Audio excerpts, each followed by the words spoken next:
अगर मैं आपसे पूछूं क्या 2026 में बिजनेस शुरू करना सही रहेगा, तो आपका जवाब होगा मार्केट बहुत कॉम्पिटिटिव हो चुका है, फंडिंग मिलना मुश्किल है, एआई सबकी जॉब्स और बिजनेस बदल रहा है। लेकिन क्या आप जानते हैं कि दुनिया के सबसे बड़े इन्वेस्टर्स आज भी नए स्टार्टअप्स में अरबों डॉलर निवेश कर रहे हैं। और सबसे इंटरेस्टिंग बात, आज एक छोटा स्टार्टअप भी आर्टिफिशियल इंटेलिजेंस की मदद से वो काम कर सकता है जिसके लिए 5 साल पहले 100 लोगों की टीम चाहिए होती थी। तो आखिर क्या एंटरप्रेन्योरशिप के लिए ये सबसे अच्छा समय है?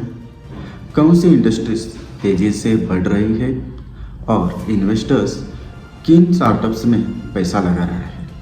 और अगर आप बिजनेस शुरू करना चाहते हैं तो आपको किस डायरेक्शन में जाना चाहिए? आज की इस वीडियो में हम यही जानेंगे।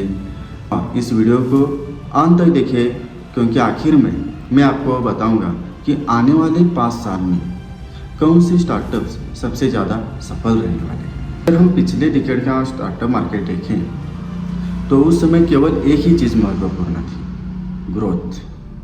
जितना तेज़ी से कंपनी बढ़ेगी उतनी ज़्यादा वैल्यूएशन मिलेगी। कंपनियां करोड़ों रुपए मार्केटिंग पर खर्च करती थी, लॉस में होने के बावजूद भी एक्सपांशन करती थी। और इन्वेस्टर्स भी यही चाहते थे कि जितनी जल्दी हो सके कंपनियां मार्केट कैप्चर करें। लेकिन 2026 तक आते आते पूरी कहानी बदल चुकी है। अब इन्वेस्टर्स सिर्फ ग्रोथ नहीं देखते, प्रॉफिट्स देखते हैं, कैश फ्लो देखते हैं, कस्टमर रिटेंशन देखते हैं। सबसे महत्वपूर्ण, आपका बिजनेस लंबे समय तक टिक सकता है क्या? अब सवाल आता है, फंडिंग मिलना मुश्किल हो गया है तो क्या बिजनेस शुरू करना भी मुश्किल हो गया है? आंसर है नहीं, बल्कि कुछ मामलों में पहले से ज़्यादा आसान हो गया है। आज एआई आपकी मार्केटिंग कर सकता है, कस्टमर सपोर्ट संभाल सकता है, कंटेंट बना सकता है, सेल्स ऑटोमेट कर सकता है। क्लाउड टेक्नोलॉजी ने सॉफ्टवेयर का कॉस्ट कम कर दिया है। यूपीआई और डिजिटल पेमेंट्स ने ऑनलाइन बिजनेस करना बहुत आसान बना दिया है। और आज कस्टमर भी ऑनलाइन खरीदने में पूरी तरह कंफर्टेबल है। यानी आज कम इन्वेस्टमेंट में बड़ा बिजनेस बनाना पहले से ज़्यादा संभव है। अब ज़रा भविष्य की तरफ चलते हैं। 2026 में तो एआई बूम कर रहा है और एआई हमेशा मार्केट में रहेगा ही। ऑटोमेशन तो हर कंपनी में आने वाली है। छोटे मोटे बिजनेस में रोबोट्स काम करेंगे। पर्सनल एआई असिस्टेंट्स लगभग हर बिजनेस का हिस्सा बनेंगे। और 2031 तक हर सर्विस बिजनेस टेक्नोलॉजी कंपनी जैसी बन चुकी होगी। दुनिया की सबसे सफल कंपनीज को देखिए, ओपन एआई, उन्होंने एआई को आम लोगों तक पहुंचा दिया। स्ट्राइप, इन्होंने ऑनलाइन पेमेंट की सबसे बड़ी समस्या हल की।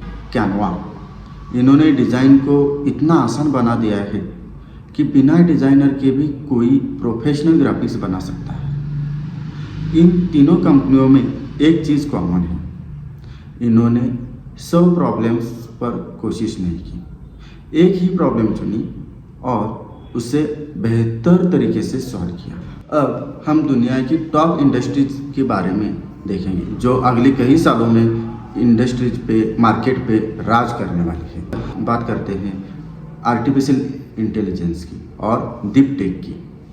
2026 में एआई सिर्फ एक टेक्नोलॉजी नहीं रही, वो हर इंडस्ट्री की एक ज़रूरत बन चुकी है।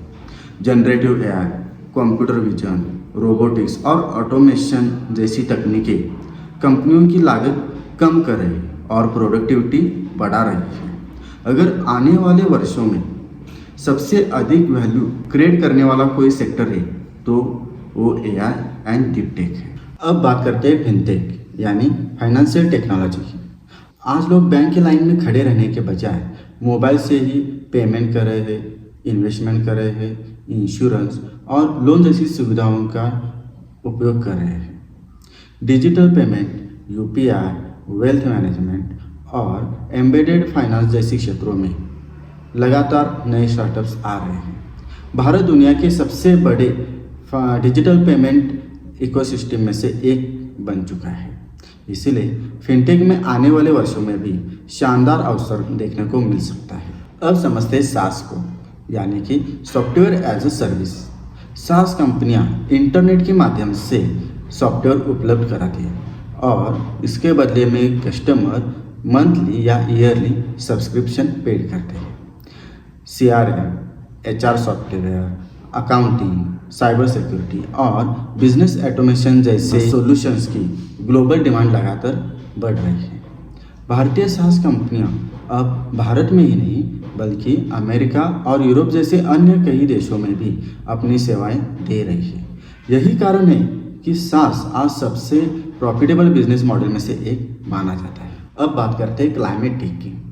पूरी दुनिया अब कार्बन एमिशन कम करने में और क्लीन एनर्जी अपनाने पर ज़्यादा जोर दे रही है। Electric vehicle, solar energy, battery technology, waste management और ग्रीन हाइड्रोजन जैसे क्षेत्रों में बड़े बड़े कंपनियां और सरकार अरबों डॉलर निवेश कर रही है। अगर आने वाले दशकों में कोई सेक्टर तेज़ी से आगे बढ़ता है तो क्लाइमेट टेक उनमें से एक हो सकता है। अब आते हैं हेल्थ टेक पर। कोविड के बाद डिजिटल हेल्थ केयर की मांग में ज़बरदस्त वृद्धि हुई है। आज telemedicine, AI diagnostic, digital health records, wearable devices और ऑनलाइन फार्मेसी जैसी सेवाएं तेज़ी से बढ़ रही है। हेल्थ टेक लोगों को बेहतर, तेज और सस्ती स्वास्थ्य सेवाएं प्रोवाइड कर रहा है। यही कारण है कि निवेशकों की भी इस सेक्टर में लगातार रुचि बढ़ रही है। अब बात करते हैं डायरेक्ट टू कंज्यूमर ब्रांड्स की।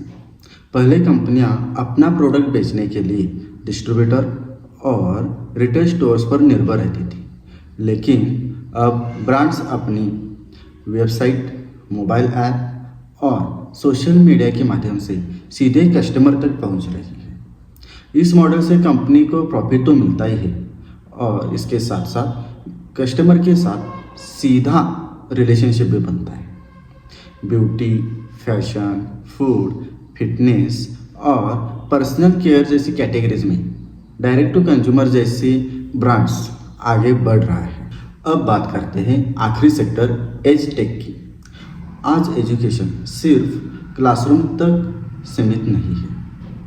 AI आधारित learning platforms, skill development certifications, professional certifications और करियर फोकस एजुकेशन की मांग लगातार बढ़ रही है। लोग नई स्किल्स सीखकर अपने करियर को बेहतर बनाना चाहते हैं और यही एजटेक इंडस्ट्री की सबसे बड़ी ताकत है।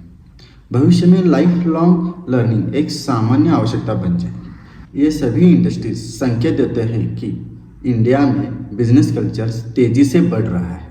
इसके साथ ही Tier 2 और Tier 3 सिटी में भी नए स्टार्टअप्स तेज़ी से बढ़ रहे हैं। तो क्या 2026 बिजनेस शुरू करने का सही समय है?